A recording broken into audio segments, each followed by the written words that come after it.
Hi guys, welcome back to Transfer Talk. Today we have a super special guest today, Veronica, who is a CC student who transferred to Yale. So I'll give a round of applause to her. Yeah, so can you tell the audience a little bit about yourself and kind of like your journey in your own words? Yeah, so I will say first off, I didn't transfer from a community college, but it was a very community college like experience. Mhm. So I attended the University of Connecticut, but in one of their regional smaller campuses. And I have a brother who went to community college, so we have a lot of like similarities in our experiences. But yeah, I'm Veronica. I wow, me when I forget everything about myself. I'm a senior here at Yale. I transferred here last year, so 2023. And after spending 2 years at UConn Stanford, I miss because I can't do it, but I really love baking. I can't really do that because I'm in a dorm. I really love baking and dancing as well. I'm not like the best at either of those things, but it's just, things I like to do for fun. And I'm a sociology major here at Yale. I'm actually working on my thesis this year, which has been really nervous, slash exciting. So that's me. Awesome, that's so great. So why did you decide to kind of like shift gears and try to apply to these schools when you were at UConn? So I made the decision to look into transferring after my first year there. I remember it was just like a week after school had been, the semester had ended in the spring of 2022. And I was a nanny before slash babysitter. I think babysitter might be the better word for it, but I did that, to pay my tuition and pay my bills and everything. And I was surrounded by a really loving community of Latina nannies and babysitters, and we would always have play dates and catch up on each other. They were really like second moms to me, especially. Like my mother was also a babysitter, but sometimes schedules wouldn't align. So I would have this really great community. And I remember one day we had it was my mother and one of her friends that was also a nanny, and she was also Latina. And we were all doing a play date with all of our kids. And I was kind of talking to her that I was starting to feel a bit disillusioned with my decision because I actually should have started actually in high school because I was a junior in high school when COVID hit. And that was a really big factor into my decision going to UConn Stanford because I'm a first gen student. Neither of my parents went to college. My brother did go to community college and got his associates, and I'm super proud of him. And I, I mean, junior year is kind of the most important year for like college prep and everything. Like your grades really matter. But I didn't know any of this. We had college counselors, but I feel like there are some things that I wish I had gotten from my counselor looking back 4 years later, what I know about college, especially like one of the things I remember is that I don't know if encouraged is the right word, but for now I'll say I was encouraged not to apply to places like Yale because I was personally worried that I wouldn't get enough financial aid. And I think I was told like, yeah, maybe don't, but that's actually the opposite is true. Like, especially if you're low income and first gen, they do want to be these private kind of Ivy Leagues, even not non-Ivy Leagues, private schools do want to try and support first gen students. Obviously, it depends on the place. But there was just a lot of information, especially about loans, that I wish that I could have learned sooner um, regarding my decision. But obviously, my decisions are what got me here today. So it worked out in the end. But so COVID hit my junior year, and then senior year, I was completely virtual. My school was exploring options to be hybrid. So we would have different cohorts, I think. And then like cohort A would be in class like 2 or 3 times a week, depending on the week. And it would switch off because it's obviously a 5 day week, which isn't like an even day. And then the other cohort would again go in the other half of the week. And I just decided, just because for my family safety, I was worried that if I got sick and gave it to my parents, then we wouldn't be able to pay rent or anything or just low income general thing, like worry things. And so I decided to stay virtual my entire senior year. And that was a really difficult decision because I don't even know how I survived. It was such a blur, but I applied for college. Was prepping I was asking for rec letters. Like I did it all virtually. I'm very thankful to all the people who got me along the way there, including the people who wrote my recommendation letters. And yeah, from the beginning, I only applied to schools in Connecticut because of the information I was told by my counselor, finances wise. And maybe that works for some people. But I do wish initially I had branched out more. I also got a fee waiver, which was great. Yay. But that also factored into my decision to not apply to as many schools because I didn't know if it was going to come through or not, and it did. So I was like, oh shoot, I should have probably applied to more. But I ended up applying to UConn, obviously, and they give you a choice if you want to go to the main campus in Storrs, Connecticut, or go in one of the regional campuses. And it's a bit competitive. Sometimes people that want to go to the main campus end up getting placed in regional ones. But for me, I flat out said I'm going to go to Stanford first because um, I knew I couldn't afford stores, one, and two, I knew it would be easier because I could commute, I could continue working, I could be close with my family that needed me during this obviously very stressful time in the world. So I applied to UConn Stanford, I applied to the University of Hartford, and then I applied to the different, so there's different, like there's Western Connecticut State University, there's Southern Connecticut State University, there's Eastern, and I think there's Northern, but I don't quote me on that. I applied to everything except for the one in Danbury, which I want to say it was Western Connecticut State University. So I believe in total I applied for five, but I can't remember all of them. They're in my Google Drive somewhere. And the best financial aid packages I got were from UConn and Eastern Connecticut State University. Um, Eastern Connecticut State University would have been like dorming and eating there and everything. So it wasn't like taking commuting into consideration as well. But I ended up going with UConn just because of the state of the world. And also I was like, oh, is Eastern even going to be really for me? Da, da, da, da. But obviously that's how I think everyone feels at the beginning of their college journey. So I started, my gracious parents, like we scrapped up enough money for me to be able to commute via car. And when most students go via train because they're coming from all over Connecticut, all over Fairfield County and all over Connecticut. I know people who would take the train or the bus for hours just to get there, and they would spend most of their days on campus because obviously when you're a commuter, a lot of CC kids will say that like when you're a commuter and like you have a big gap in your schedule, you're obviously not going to have the time to go there and back. And I even experienced that as someone who not only lives a bit closer compared to my peers, but also had a car. Like I wouldn't go back and forth like home just because like gas costs a lot, but also it's just like it's better to stay on campus and get all of your stuff done. So yeah, live that commuter life. Spent a lot of time napping in the various sofas that were on campus. And just really, yeah, it's a small building in downtown Stanford. It's just one building, three floors, and not too many course offerings. But I thought, I it was nice. I really like Stanford. It's a really nice city, and I miss it. I'm a little biased. I think it's better than New Haven. I will say that, but maybe I haven't explored it enough, and that's okay. But yeah, so I spent my first year there. I was feeling a bit disillusioned because I initially entered as an English major, which was I still have a love for literature, but I felt myself kind of feeling like, I don't know if this is something I actually want to study. It's kind of like when art majors, kind of like people who love art, they realize like, oh, it's becoming kind of a chore to do the thing that I love. Oh, hi. Yeah, that's Um, my host right there, Ashmit. I think he's about to connect. What's up, Ashmit? Yeah. See. Hello? Can you hear me? Hi. Hi. How's it going? It's all right. It's cold and it's dark over here, unfortunately, I but it's mean, going yeah. well. I'm Uh, just yapping. yeah, Veronica's just talking to us about kind of her journey. She spent a year in UConn Stanford, and she, yeah, we're like in this point of the Oh story. I'm yeah, saying, at this yeah, point in the story, you're so she's, right. Okay. yeah, she spent a year, and yeah, if you don't mind, you can keep on continuing. Yeah, of course. It's nice to see you. Yes, so I spent my first year there, and in that year, I switched my major to sociology, where I still am today. I don't know. It was one of those rare instances where I feel like a lot of people take their time and really stress out, like, what am I going to major in? Because you have to always declare it by your junior year. I think that's the general consensus. And I figured it out in my first semester of my freshman year. I was like, yeah, I vibe with this. So that was a little silly of me, but I always tell people about that part of my journey being like, I am an anomaly. You don't have to stress out about knowing your major.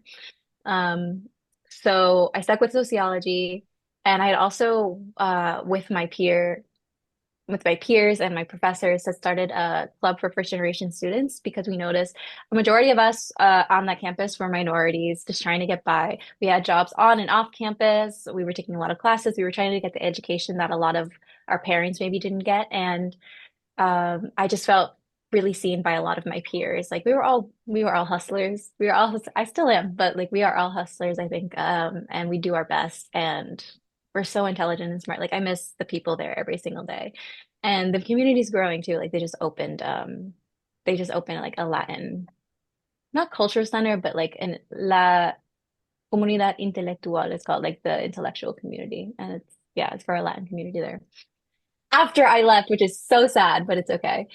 And so at the end of my first year, I was nanny. So let's go back. I had started that club. I was declaring my major. I was like, I'm going to figure out how to do this because I technically couldn't finish my major at UConn Stanford, but I was going to finesse the system by like either through taking virtual classes from the main campus or like possibly doing one semester at the main campus and then coming back. Because again, finances were a big issue. And I was just feeling kind of disillusioned. I felt like I didn't really have a place there. I felt like there was more I wanted out of my education. I remember one of my professors approached me and said, like, do you feel adequately challenged by the curriculum here? And I was like, I would say, like, I said yes, but I definitely had to put a lot of thought into it. I said, like, I'm being challenged in a way that I'm also not feeling overwhelmed. But definitely, I think the difference here at Yale has been very palpable. But at the time, I said, yeah, I feel fine, but I feel like I could do more. I was actually in the honors program, so that was kind of me already doing a little bit more because there were more responsibilities and we have to write a thesis, which not everyone has to do. So I'm with Lupita and my mother. We're babysitting. We're having our little three-way play date with our kids. And I was telling her how I was feeling after the end of my first year. And Lupita looks at me and she goes, why don't you just transfer schools? This woman changed my life. I knew that was a possibility, but it never crossed my mind that it would be a possibility for me because I knew people who had transferred universities, but it never occurred to me that, oh, mate, I can do that. Like me as a person, I can do that. So that summer, so it's the tw summer 2022, I started researching the schools really early on because I was like, even if I don't go through with this, it's good to start early and figure out what my statements are going to be because I knew it was just going to be the college process all over again, and luckily I'd already done that once. So I had a little bit of an inkling of what I had to do, but I also had this added benefit that I'd already been in college for a year and already had these different types of experiences that could elevate my application. So I started researching early. I went on all the college tours that I couldn't really go on because of COVID happening. So I visited Brown University. I visited Salve Regina in Rhode Island. They're both in Rhode Island.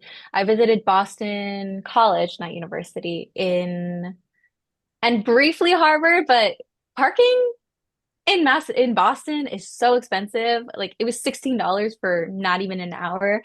So I got an insomnia cookies while also looking at the outside of Harvard and being like, oh, okay, that's there.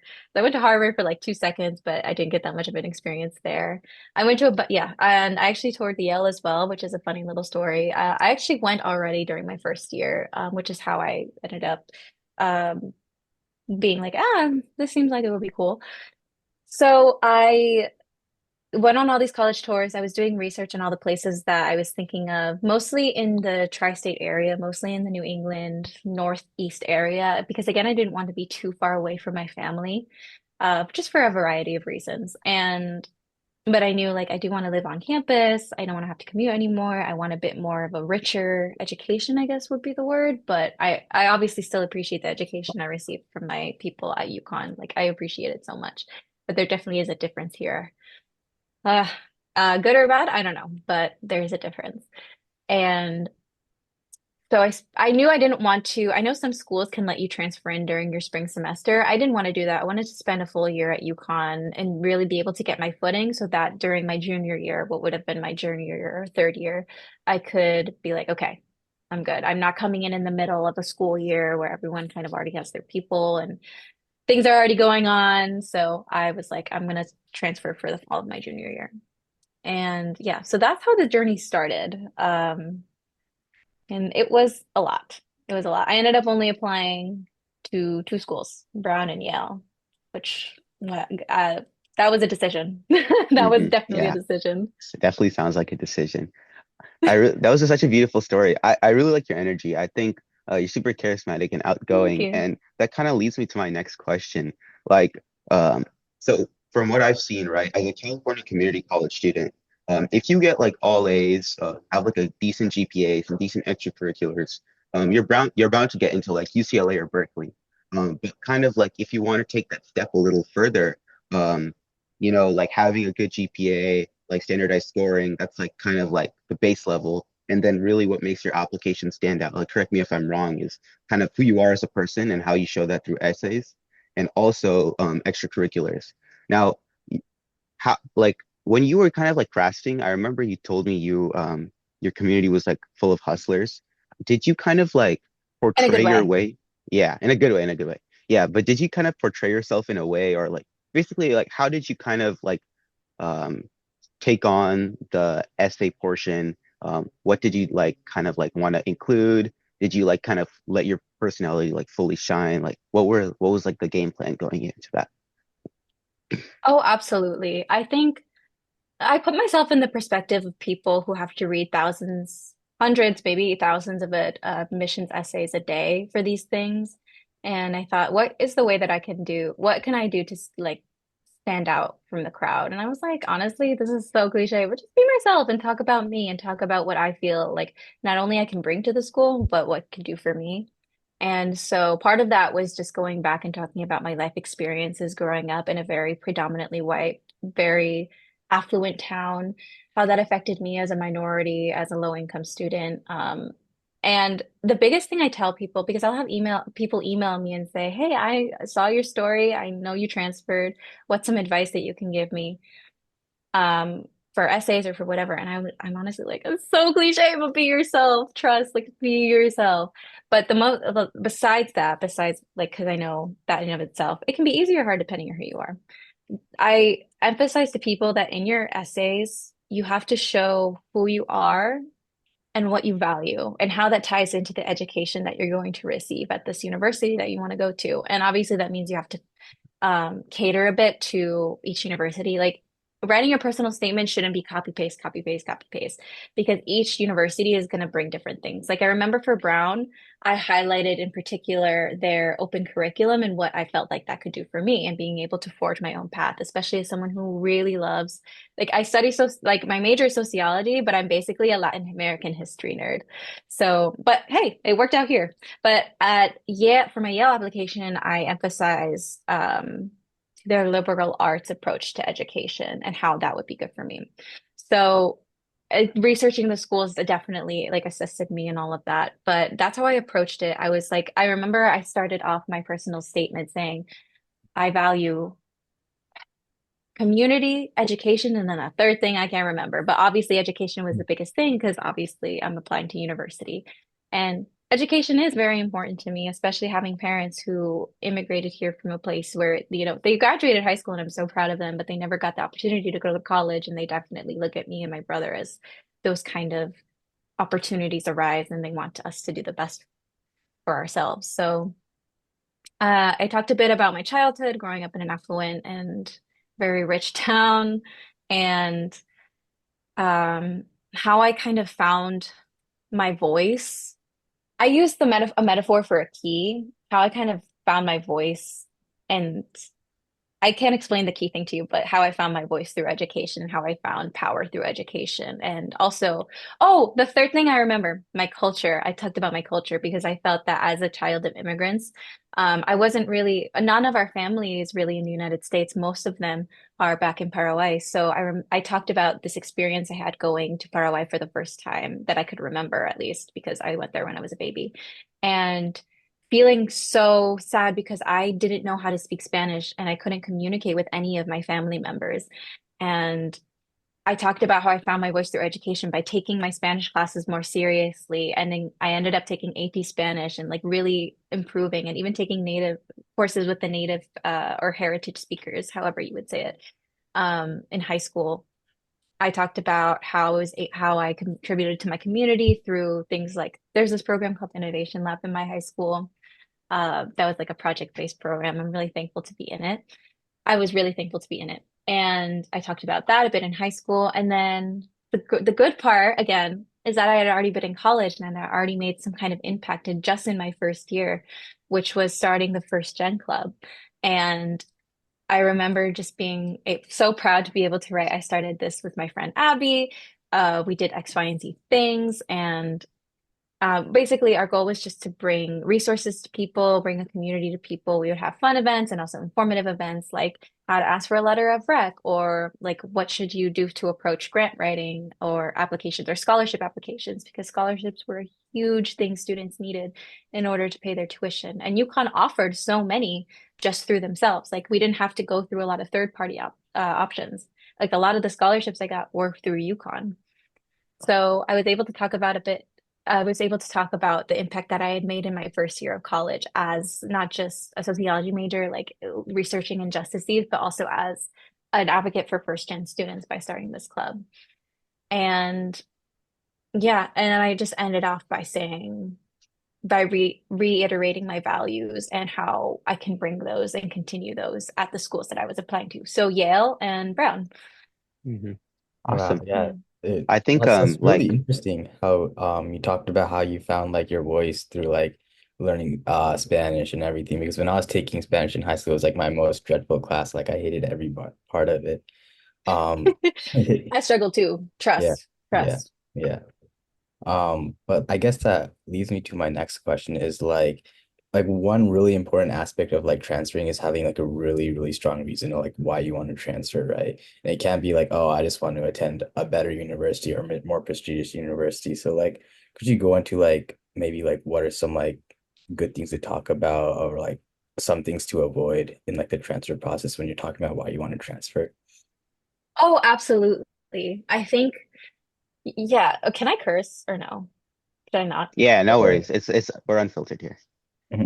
I was just gonna say you shouldn't shit talk your current university. And there are ways to go about it without it feeling like shit talking, I think.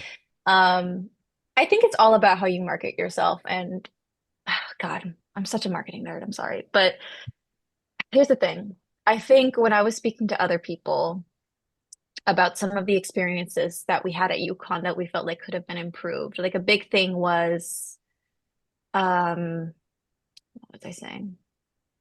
I completely blanked out. But yeah, let me start off with like if you want to transfer school just because you're completely unhappy, like you hate the teachers, you hate the community, you hate the classes that are offered, totally understandable. Like that happens, but you're not going to want to go about that. You're not going to want to translate that kind of negative energy into your application and into your interview if you get that far, because it's so important to show your excitement for the future rather than your kind of disdain for the present, I feel. And so there are ways, like, let's say, okay, you really hate all the teachers that are there. Maybe they aren't conducing to a good learning environment. You feel like you can't go to them for help. They're not very reliable, whatever. When you talk about it in your application, you can say instead, I'm looking for a more supportive mentorship network at X school because I've heard you have XYZ programs to connect faculty, staff, and students who have aligned interests. Like it's all about how you word these things. And it's a skill that I'm really thankful to have picked up. Even now, I struggle with it at Yale. I feel like there's this kind of Yale language that I haven't mastered yet, but at least getting here, I was able to kind of master this kind of language. I was like, I'm looking for a bit more of a challenging curriculum. I'm looking for more. It was easy too because I went to such a small campus. There weren't a lot of sociology classes. Like that was just the fact. And I had done some advocacy work, like writing a letter to the main campus and I forget what the word is. The director of undergraduate studies is what they use here, but just writing to the people in charge of the major and who were like also considering bringing it to Stanford, being like, hey, I just want to write to you as a sociology student saying, like, I really, really love the department here and there's so much potential and I absolutely support expanding it. So please do whatever you can to do that. And so just factually, there weren't a lot of sociology classes there. There wasn't a strong sociology department there. And the people that were there worked their butts off and I am so appreciative for them. But quantitatively, there weren't a lot of options and that's okay. So that was one of the reasons I discussed. And one of the things that I researched was does the school I'm looking at have a strong sociology program? What are the courses they're offering? What are some specific courses that I want to take that looks super interesting? I know some people will mention specific courses and specific professors in their applications. I don't remember if I mentioned Elijah Anderson, but he's in the sociology department here, and I've like read his work. I have yet to take a class with him, which is so funny, but I think I did mention him in one of my applications. But if I didn't, I mentioned it in my interview, definitely being like, oh my gosh, he's there. I know him. So yeah, it's about how you market yourself and market your experiences and some of the things that you're looking for, I would say. Like Mm, really just show them that you're so excited for what the future has to bring. Because even if you're like, if you have the utmost disdain for where you are, which I feel like is a rare case, I feel like there are good and bad things everywhere. But if that does happen to you, I feel like it's so important to be able to show like maybe I'm not having the greatest time now, but I'm so excited to see what the future can bring, mhm. if that makes Yeah, sense. I agree 100%. I mean, at the end of the day, these colleges, they're businesses, and you have to market Yes. yourself in that in a way that would Yeah. incentivize them to take a chance with you, you know, giving that acceptance letter. I also like to agree with your point with the last question about kind of being raw and kind of like very bare bones when being in this when writing about yourself. I think people like I've seen like they if they come off as like too corporate, it'll come off as like mundane, and there won't be any like incentive because I feel like uh, it would just be like very boring. And in that sense, being like very unique, kind of talking about who you are. Maybe you're like you're really witty. Maybe you like to do like certain things, but I definitely think 100% being who you are is very key. Uh, so now, like moving aside from essays, the other part that I mentioned that is kind of important is kind of like extracurriculars. I know you mentioned how you started a first gen club. Um, so how did you kind of like, did you do anything else? I remember something about scholarships, and how did you kind of portray that and kind of like align that with your vision? Yeah, so First Gen Club took up most of my time, yes, but I did do other things because I was the president. Like on paper, I was the president, but we ended up I the way I looked at it is that we were all a collaborative leadership team. So very horizontal structure-y, I would say. But on paper, it was like on You Connect, I think it was what it's called. Wow, I can't believe I'm starting to forget things. Ah, it's so scary. They would say like president, vice president, da, da, da, and I was listed as the president. And so that took up a lot of my time just because all of the, applying for money and applying for budgets to do events or like applying for spaces, all of the logistical paperwork, and then also putting in and trying to figure out the effort it takes to get people to show up. Because again, at a commuter campus, people aren't going to show this like it's not like people like right now where you can just walk to your dorm to this one location and you can go back and forth super easily. It's not like that when you're a commuter. And a lot of these people are living an hour, 2 hours away from campus. So they aren't just going to go all the way to campus for an event and come back. It had to be like when they were there actively. So it took a lot of like talking to people and asking what we could do for them, and also when slash where they would want to do it. And we ended up really growing and making a lot of impact. So first gen did take up a lot of my time, but I also had, let's see, I didn't have any on-campus jobs my first year because I mean, I feel like if I had worked hard, well, I was a babysitter, obviously on the side, but I started doing on-campus jobs my second year. I was mainly Oh, I was a writing tutor. I miss being a writing tutor. I applied to be a writing tutor here, and I got pretty far, but I wasn't selected, unfortunately. But I miss being a writing tutor so much. We it's called the Source for Active Learning, and we still worked under the Yukon store, so the main campus writing center. But obviously we were far away. So we would do check-ins with them, and then we would have someone kind of be the middleman at our campus.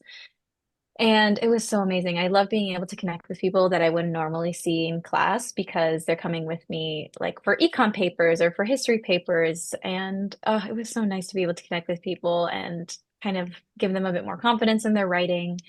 And I just tried to approach it in a way that was just like sitting down and having a conversation about what do you want to talk about? So how can we get you there? So I was a writing tutor, and that was a really, really fun experience. I also got paid, which is obviously a plus. I needed, you gotta pay bills, man. You gotta pay tuition. My first internship experience was through UConn. Actually, both of my summer experiences at UConn were at UConn, were through UConn. So it was called, they had this micro internship program, and I was paired with one of my sociology professors to basically prepare an honors seminar. It was one credit. Usually you at UConn, one class is like 3 or 4 credits, so it wasn't meant to be very intensive. But if you're in the honors program, you have to take this one credit introductory course, just being like, this is UConn, this is where you can get support on one half of the week. And then the other half of the week was doing something a bit more intellectual, like reading, or yeah, my first year seminar course was reading a book. Um, so I helped her research a bunch of activists in the United States that they could talk about in their more academic part of the course. And that was about 5 weeks. I got paid. It was nice. It got my research experience. I could add it to my resume that I was developing, and it was super fun. And then my second year at UConn, I didn't plan on doing anything, but I got the opportunity to do some Latin American history research. And I also got the opportunity to be a teaching assistant for a course over the summer. And it was all remote as well. And it was a really fun experience. So those are some of the things that I did. By the time I applied, I don't think I had that second summer experience up because I think the deadline was March. But up until that point, I had really highlighted being a writing tutor, being first gen leader, and the micro internship that I had done with UConn. And then obviously here and there I would collaborate with some other with some other clubs. There was a Latina club at UConn Stanford, and I would go to their events. Um, we collaborated a lot with Huskies for Charity, especially for one of our biggest events where it was called clothing. It's called Clothing for All, and basically we collected a bunch of gently used clothing and were able to distribute it to students who needed professional looking clothing. Um, and it's still a big hit. And yeah, so I really focused on all of those experiences in my application. I'm like trying to think timeline And wise. Those were all the things that I had that's done. I really liked how your ECs are really genuine because I see a lot of people they just do ECs simply for like just putting it on the Yeah, application. They're not actually interested in it. They think like colleges will be like, oh wow, but I don't think that like doing ECs that you don't actually like feel passionate about actually has any impact. But also like I one agree. important thing to like think about for anybody like our viewers that want to transfer to Yale is now they are test required for like first year and transfers. So I wanted to ask you like what do you think like it would be recommended for like someone to like go out of their way to get an SAT score if they want to apply to Yale or kind of like focus on other universities that are still test optional or if you even submitted test scores when you applied? I didn't.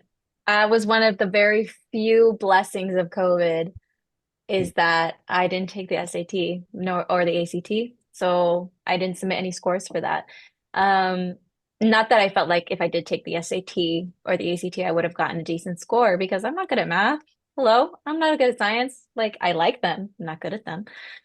So I am very disappointed in the decision to not go test optional anymore. I personally don't agree with it, and I think if I had submitted test scores, maybe I wouldn't even be here. Who even knows? Um, but at the end of the day, I think right now I am like mentoring a few high school students about in their college process, and SATs are becoming a very real reality, are becoming a reality again in the college application process. So I would say take advantage of the resources that are around you, and now we have the benefit of having the internet at our fingertips. Um, Especially if you're at a more resourced school, but obviously not everyone has that. But even just being able to go to your library and Google like what people did for the SAT or just SAT prep, like free PDF.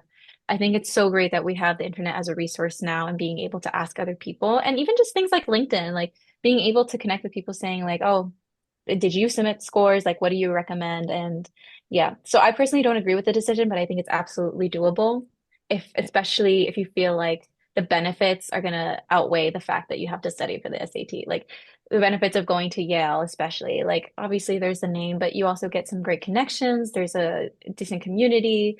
Depending on your major, like you definitely want to come here if it's more liberal arts, if it's more like history or like they have some really unique majors here. Of course, I think definitely consider it. And do your best, just literally do your best. And also, if you feel like you got a less than amazing score, use your application and explain why. I used my Yale application. They had a section saying, do you have any additional information that you'd like us to know here? I use that section to discuss my college process and how I ended up where I was because of COVID and being first gen and everything. Definitely take advantage of those sections. Take advantage of those sections and explain, like, yeah, you might see my SAT score was this. I don't know what a bad score would be considered. Like, I don't know, 900. I feel like, I don't know. You might have seen this, but that doesn't define me, and here's why. And I think that's a really good use of the space that a lot of applications give you.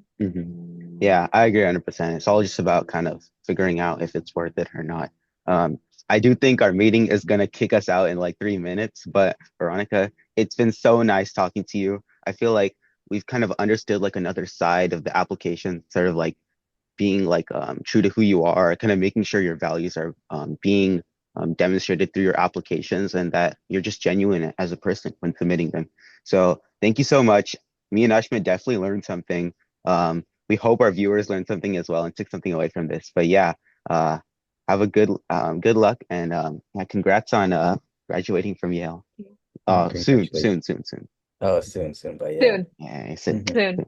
Hopefully. Thank you Prayers. guys so much. Yeah, Yeah, no no, worries. thank you. And I really learned a lot, and I'm sure our viewers are going to take away a lot of things from this.